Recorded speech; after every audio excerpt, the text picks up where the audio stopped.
नमस्कार साथियों, वेदांत क्लासेज के यूट्यूब चैनल पर आपका हार्दिक स्वागत है, अभिनंदन है। विद्यार्थियों, आज हम चर्चा करेंगे करंट अफेयर्स के ऊपर। और करंट अफेयर्स में हमारी डेली क्लास आती है।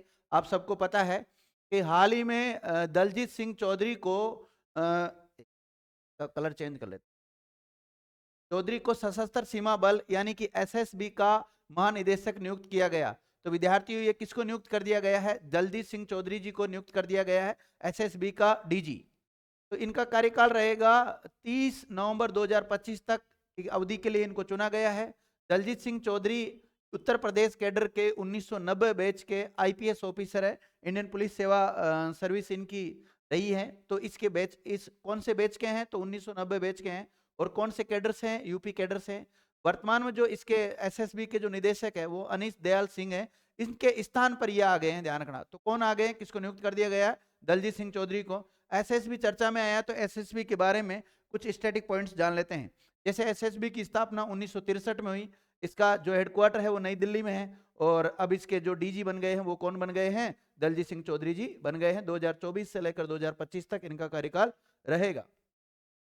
आगे देखिएगा, हाल ही में अरुणाचल प्रदेश में 90वें नंबर का पक्के पागा हॉर्नबिल फेस्टिवल मनाया गया। तो ये कहां पर मनाया गया? अभी हाल ही में पक्के पागा हॉर्नबिल, तो ये मनाया गया विद्यार्थियों अरुणाचल प्रदेश में। केवल हॉर्नबिल आए तो ये मनाया जाता है नागालैंड में। कहाँ मनाया जाता है? नागालैंड में मनाया जाता है। लेकिन पक्के पागा हॉर्नबिल फेस्टिवल पूछा जाए तो ये मनाया जाता है अरुणाचल प्रदेश में। ये कब से कब तक? तो 18 से लेकर 20 जनवरी को मनाया गया। इसे एक राज्य महोत्सव भी घोषित किया जा चुका है। पक्के पागा हॉर्नबिल फेस्टिवल पक्के टाइगर रिजर्व के भीतर वन्य जीव संरक्षण, विशेष रूप से हॉर्नबिल पर जोर देता है। पक्के टाइगर रिजर्व 4 हॉर्नबिल प्रजातियों का घर है, जिनमें लुप्तप्राय वेरथेड हॉर्नबिल भी शामिल है। और महोत्सव का उद्देश्य उनके संरक्षण के बारे में जागरूकता बढ़ाना है। इसलिए इसको, इसके अंतर्गत पक्के पागा हॉर्नबिल फेस्टिवल को मनाया गया विद्यार्थियों। और कहां पर मनाया गया इसको? पक्के टाइगर रिजर्व के भीतर ही मनाया गया इसको, और अरुणाचल प्रदेश में मनाया गया। आगे देखिएगा, हाल ही में आईसीआईसीआई बैंक ने मनी टू इंडिया कनाडा में मोबाइल ऐप लॉन्च किया। तो विद्यार्थियों, ये लॉन्च किसने किया? आईसीआई के द्वारा किया गया है। और देखो इसमें होगा क्या। इस ऐप की मदद से किसी भी कनाडाई बैंक से भारत में निर्बाध यानी कि बिना किसी बाधा के 24x7 धन भेजे जा सकते हैं। यानी कि 24 घंटा ये सेवा उपलब्ध रहेगी। और इसके लिए किसी आईसीआईसीआई बैंक यानी कनाडा में खाता होने की आवश्यकता नहीं है। ये पेमेंट की कुछ लिमिट भी फिक्स की गई है कि इसमें अधिकतम $30,000 ही भेजे जा सकते हैं। और 30,000 कौन से डॉलर होंगे? वो कनाडाई डॉलर होंगे, क्योंकि यूएसए की जो मुद्रा है उसका नाम भी डॉलर ही है, और कनाडा की जो मुद्रा है उसका नाम भी डॉलर है, इसलिए यहाँ कनाडाई डॉलर आएगा साथ में। आपसे मेरा एक सवाल है कि वर्तमान में कनाडाई डॉलर और भारतीय मुद्रा की अगर बात करें तो भारत का जैसे कितने रुपयों का कनाडा का $1 बनता है? आप कमेंट करके बताना।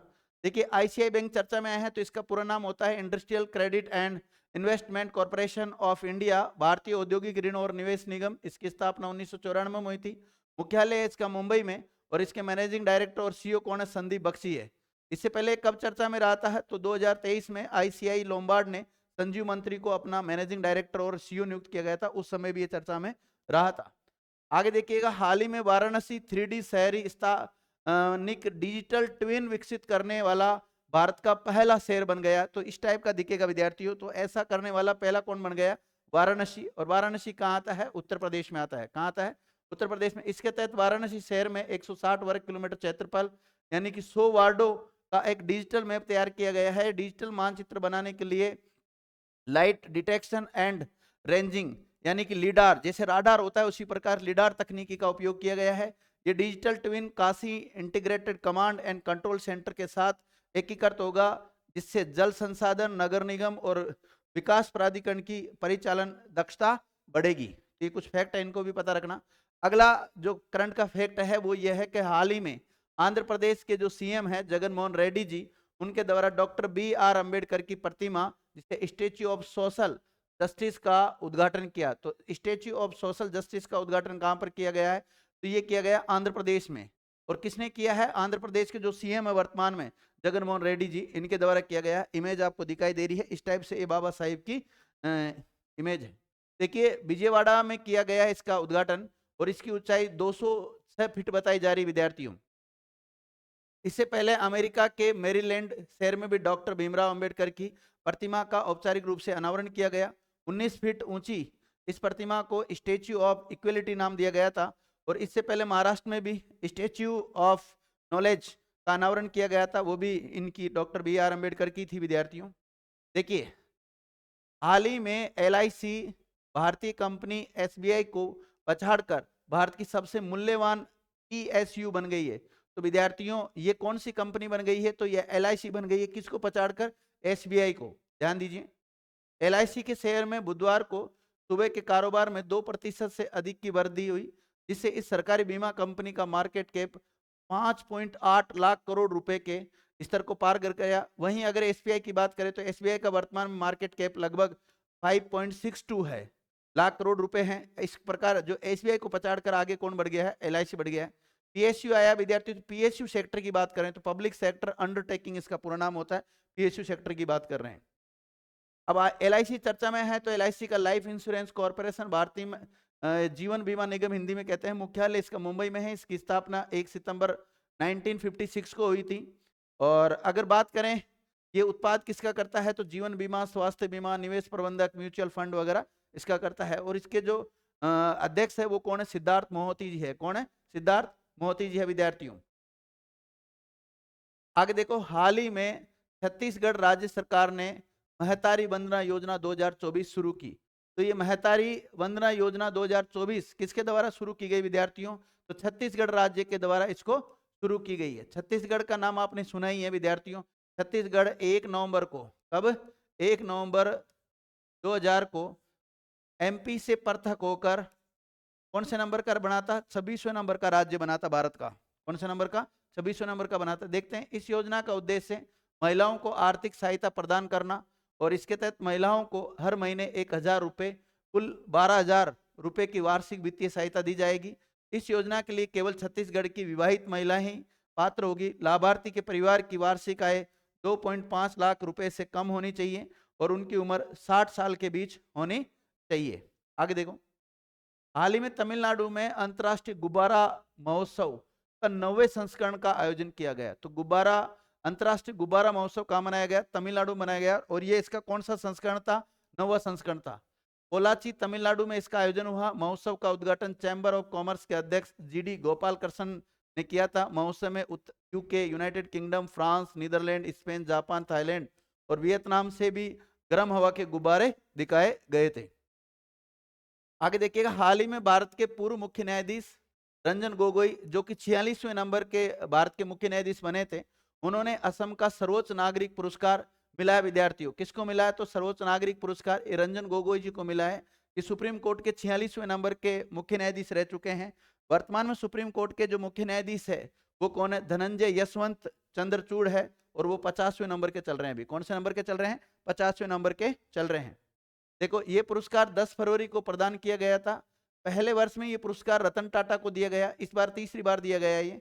और 2023 में पुरस्कार तपन सेकिया को दिया गया था। और रंजन गोगोई भारत के मुख्य न्यायाधीश बनने वाले भारत के पहले ऐसे न्यायाधीश है जिनको ये पुरस्कार दिया है। हाल ही में भारतीय राष्ट्रीय राजमार्ग प्राधिकरण ने एक वाहन एक फास्टैग पहल शुरू की। तो एक वाहन एक फास्टैग पहल शुरू किसके द्वारा की गई है? अभी हाल ही में NHAI के द्वारा कर दी गई है विद्यार्थियों। इलेक्ट्रॉनिक टोल संग्रह प्रणाली की दक्षता को बढ़ाने और टोल प्लाजा पर निर्बाध आवाजाही को सुविधा प्रदान करने के लिए एक वाहन एक फास्टैग पहल शुरू की गई है।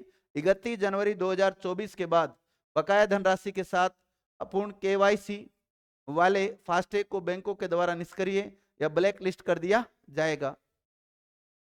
NHAI चर्चा में आ गया तो इसके बारे में कुछ स्टैटिक्स पॉइंट जान लेते हैं। इसका पूरा नाम होता है national highway authority of India, Hindi में बोलते हैं भारतीय राष्ट्रीय राजमार्ग प्राधिकरण। इसकी स्थापना हुई थी 1988 में। कब हुई थी? 1988 में इसकी स्थापना की गई थी। इसका हेडक्वार्टर नई दिल्ली में है। कहाँ पर है?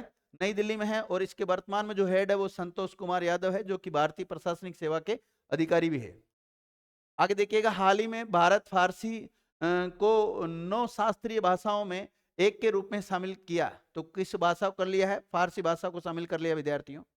हाल ही में RECL को वित्त वर्ष 2022-23 के लिए प्रतिष्ठित ICAI पुरस्कार प्राप्त हुआ, तो किसको प्राप्त हो गया विद्यार्थियों? ये रूरल इलेक्ट्रिफिकेशन कॉर्पोरेशन लिमिटेड को ये प्राप्त हो गया है, ध्यान रखना। देखिए RECL को वित्तीय सेवा क्षेत्र में उत्कृष्टता के लिए पुरस्कार दिया गया है। इससे पहले ये जोखिम प्रबंधन को असाधारण प्रदर्शन के लिए भी गोल्डन पीकॉक अवार्ड प्राप्त कर चुकी है 2023 में। इसे वित्तीय सेवा श्रेणी में सर्वश्रेष्ठ सेंट्रल PSU पुरस्कार से भी इसको सम्मानित किया जा चुका है। RECL चर्चा में आया है, तो इसकी विद्यार्थियों अगर बात करें, ये एक महारत्न कंपनी है। इसकी स्थापना 1969 में हुई थी, हेडक्वार्टर नई दिल्ली में है, और वर्तमान में जो महानिदेशक है वो विवेक कुमार देवांगन है। भारत में वर्तमान में 13 महारत्न कंपनियां हैं और 16 नवरत्न कंपनियां हैं। हाल ही में जापानी चंद्रयान मून स्नाइपर 20 जनवरी को चंद्रमा पर सॉफ्ट लैंडिंग करेगा, ऐसा अभी अनुमान लगाया गया विद्यार्थियों। तो देखिए जापान चंद्रमा पर उतरने वाला 5वां देश बन जाएगा, और जापान की स्पेस एजेंसी जिसको जाक्सा बोलते हैं, जो 7 सितंबर 2023 को जापान ने स्लिम स्पेस क्राफ्ट के मिशन पर रवाना किया था। स्लिम का नाम है इसमें smart lander for investigation moon. इस रॉकेट का नाम है S2O, और ये उतरेगा कहाँ पे? चंद्रमा के सियोली क्रेटर पर उतरेगा, और 20 जनवरी को समय 8:50 PM पर उतरा। और इसरो ने चांद पर पहुंचने में 40 दिन लगाए थे, लेकिन जापान इस मिशन को लॉन्च करीब 4 महीने के बाद चंद्रमा पर लैंड करने की कोशिश करने जा रहा है। आज का जो मोटिवेशनल कोड है वो ये है, जब लोग आपको कॉपी करने लगे तो समझ लेना जिंदगी सक्सेस मिलने वाली है। यानी कि जिंदगी में अगर आप सफल होना चाहते हैं, अगर कोई व्यक्ति आपकी कॉपी करने लग गया है, तो इसका मतलब समझ लो आप सही ट्रैक पे है, आपको सफलता अति शीघ्र मिलने वाली है। इसी मोटिवेशनल कोड के साथ आज की क्लास ऑफ होती थी।